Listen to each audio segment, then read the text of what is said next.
Tontolon'ny tsy faondrim-pahalemana lehilahy mpiambina tanàna eny amin'ny fokotany Mendrikolovaina ao anatin'ny komina Lasora no voasambotra ny zandarimariam-pirenena.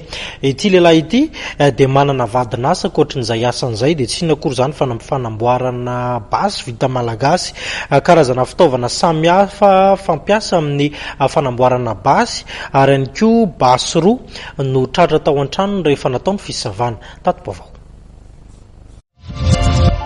Lehilahy iray mpanamboatra basy vita gasy no voasambotra ny zandary teny amin'ny fokotany Mendrikolovaina komina Lasora. Fantatra fa mpiambina no tena asan'izy io, fa vadin'asany kosa ny tiana tratrarana sy samborana azy ity. Basy misa roa no sarony mpitandro filaminana tao an-tranony ity lehilahy ity niaraka tamina fitaovana maro fanamboaran'izany.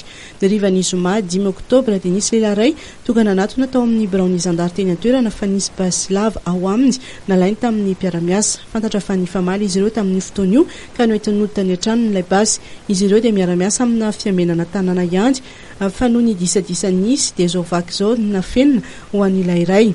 Nokazany zandary ilay basy taorian'izany ary nisokatra ny fanadihadiana sy ny fikarohana n'ilay lehilahy mpanamboatra izany. Tsy ny andrela fa ny ampitsony ihany dia voasambotra ilay lehilahy ary nandritra ny fisavana ny trano no natratrarana ny basy plety iray tsy nisy taratasy sy ireo fitaovana fanamboarany basy. Niaiky moa ilay lehilahy fa azo tokoa ireo fitaovam-betiny ireo ary rehefa tamin'ny volana janoary 2024 no navitany an'ilay basy lava. No tanana sy natao fanadihadiana teny amin'ny zandary tao amin'ny poste avancé à Lasora ilay voaroroy ary dia natolotra ny fampanohavana androany alakamisy.